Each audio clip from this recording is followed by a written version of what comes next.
cold here It in, is. yeah, it's like just above freezing here in eastern Ohio. So if it's cold where you are, I hope you're still in your jammies all nestled up for story time. Yeah. So we're real excited about Halloween coming up. We have some cool announcements about Mhm. Halloween Day falling on a Saturday. We're going to be very busy here with the miracle of the internet, but time for story. Yeah, so today we are reading Lou and the Swamp Ghost by James Carvill. It's a great book. We love this one. And if you are lucky enough to get the book, it comes with a CD read by the author. That's right. Now he had a little help with the writing, and it also has an illustrator we need to give credit to. That's right. So Patricia McKissick and illustrated by David Catro. So here we go with a little bit of a Cajun story. So Lou and the Swamp Ghost. Mama named her Lucille Ray Jean after her two grandmares. Papa said that was way too much name for such a tiny baby, so he took to calling her Lou. She'd been as curious as a Louisiana judge since the moment she could talk.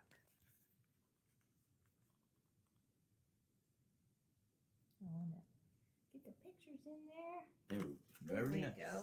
Kind of hard to get this wide book in there. Mama, Lou asked one morning while helping hang out the clothes. are we poor? Mama had a ready answer. You're never poor if you have a loving family and one good friend. Lou had lots of family, but not one good friend. Maybe I'm just a little poor, she figured. Why do you ask? Mama wanted to know. Well, I heard people talking about the depression at the general store. Well, what is a depression anyway? It's hard times. People out of work, no jobs. There's little Lou. Hard for me. I hope they're getting in there. I can't see if they are or not. Lou thought about that. Everybody in her family worked. Mama and Grandmere were always busy in the house or garden. Sister milked the cow, and Lou gathered eggs from underneath the setting hens. Papa grew vegetables and sold them at the market. Even Binky, their hound dog, had a job announcing all strangers. Deciding that the depression was nothing for her to worry about, she skipped off to help Papa check his turkey traps. Oops, keep going the wrong way.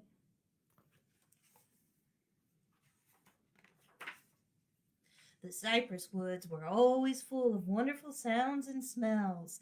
All around things fluttered, creeped, and slithered.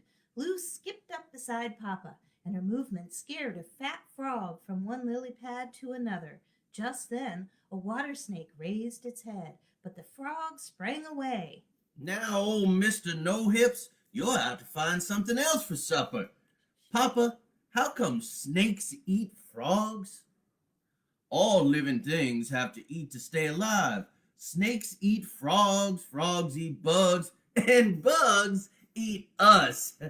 Lou laughed as she squatted a mosquito. I'm trying to look a little bit like Papa today. Oops.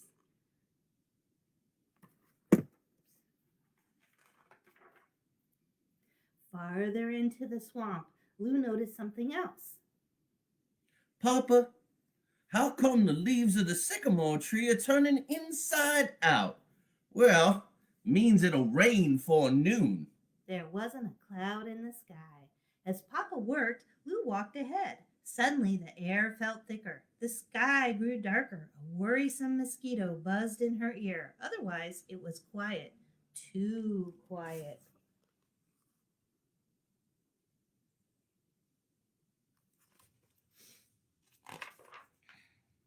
Lou was about to turn back when suddenly someone or something rose up in front of her.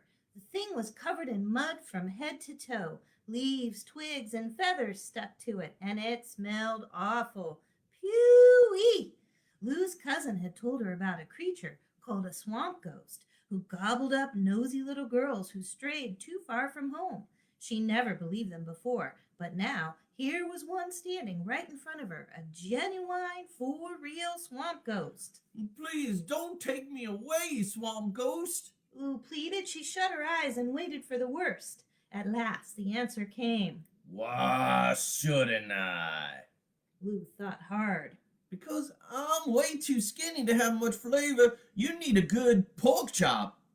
You got pork chops? Lou opened one eye and then the other. I can get you some. Then do it. And you better come back. And don't tell a soul, or I'll come after you. With that, the swamp ghost melted into the bushes. Oops, keep going the wrong way. There we go.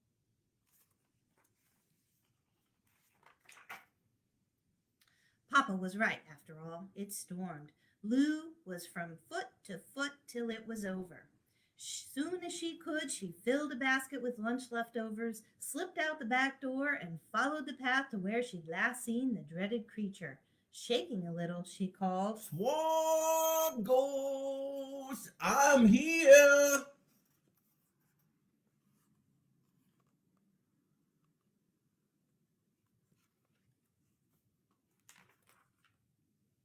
The ghost appeared from out of the shadows. He snatched the basket without a thought of saying thank you. Lou watched him shovel red beans, rice, and cornbread into his mouth faster than a hog slurps down slop.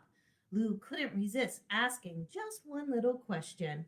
Papa says all living things have to eat to stay alive, but you're dead, so how come you need to eat?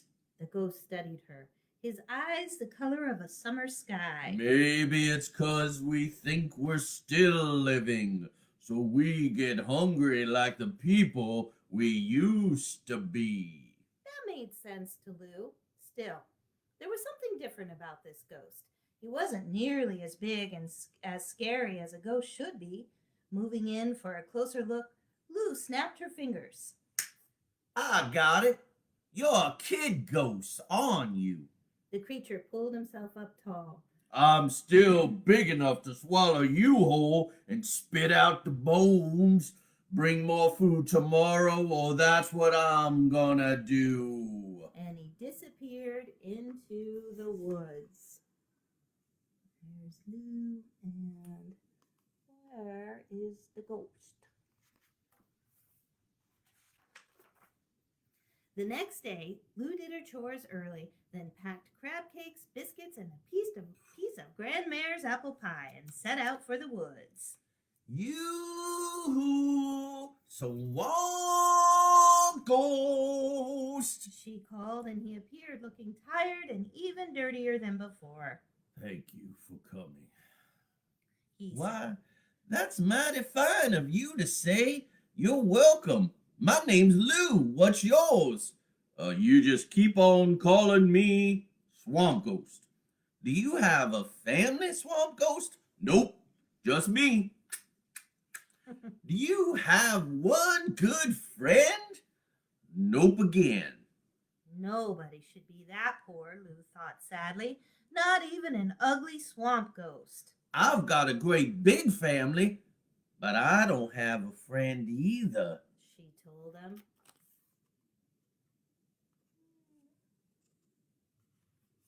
Well, there we go. I keep holding it up crooked.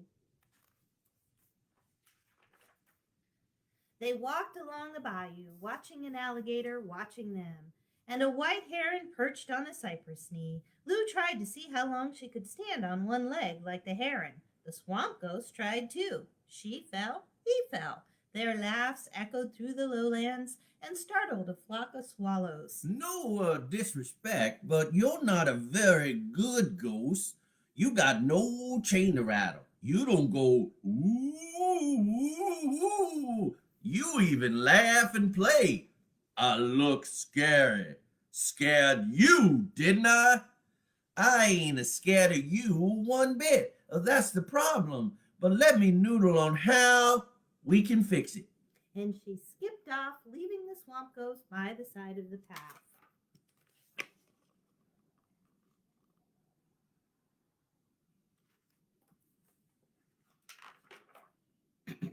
Early next morning, family members began arriving at Lou's house, all come to mend Papa's barn roof. Lou had to help, but that didn't stop her from thinking about the swamp ghost. On toward afternoon, she hit upon what to do. A big table was spread out on the screened-in porch. Approach! Hollered Grandmere. That one word meant Come to the table. It's time to eat. gathering hands. Papa said grace, then put in, As my mama taught me, though times be hard, a person is rich when he has a loving family and one good friend. my poor swamp ghost, Lou thought. He may have no family, but he does have a friend. Quietly, she eased away from the table, loaded a basket, and lifted a key from a hook on the wall.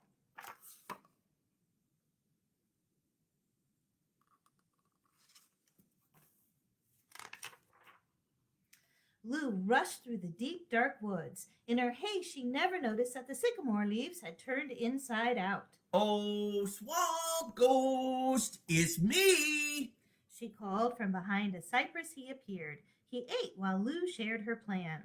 I found a place where you can hide out and learn to be ghost proper like. Papa owns a houseboat on the backwater slough. The swamp ghost followed Lou all the way to the houseboat. Inside it was musty, but there were 2 nice-sized rooms and a good roof. You can practice your moaning and groaning right here. Who knows, if you get good enough, one day you might even haunt a castle. Thunder rumbled. Uh-oh, I got to go. The swamp is no place to be in a storm. Thank you, Lou. You've been kind, said the swamp ghost. He held out his hand for the girl to shake, and she slapped a bar of Mama's lye soap in it. Use it, she said, laughing, and bounded off.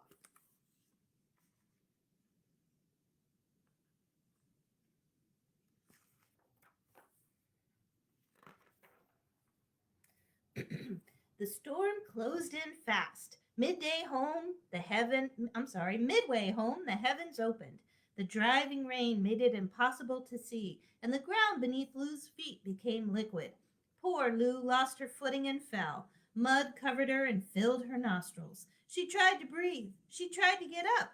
She tried to find something to grab onto. She tried not to sink. Down, down, down.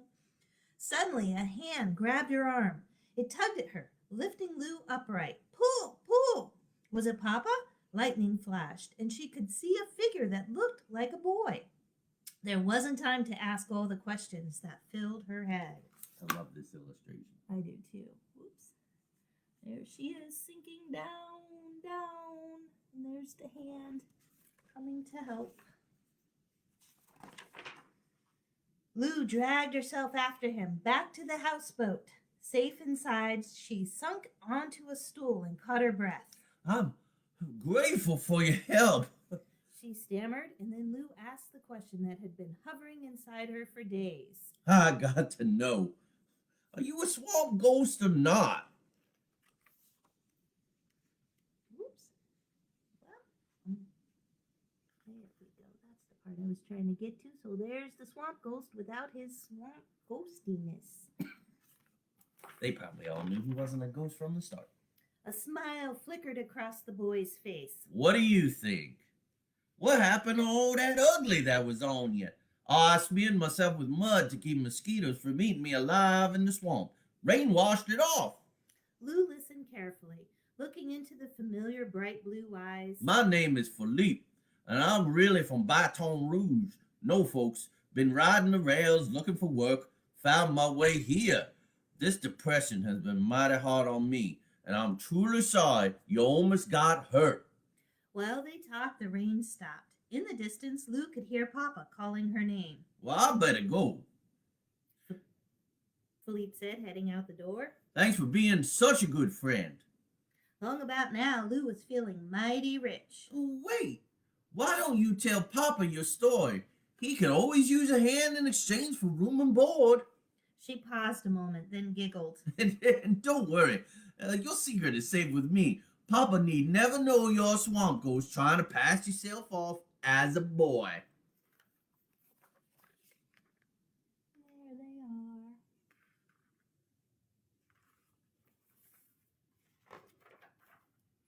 are. And with that, she grabbed Philippe's hand and rushed to introduce her family to her good friend. I do like a story with a ghost and a happy ending. Yes, It's a indeed. good combination. James Carvill says here on the back, when I was a little boy, my favorite stories were when the mama told about the adventures she had growing up.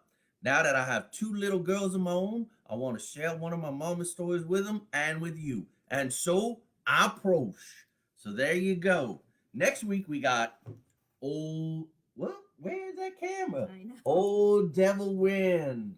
This is one of those great finds. Like Twig Boy was at the dollar store. This was discarded at the library. Tanya will tell you that story next week. We also want to give you a little smidgen here for Halloween.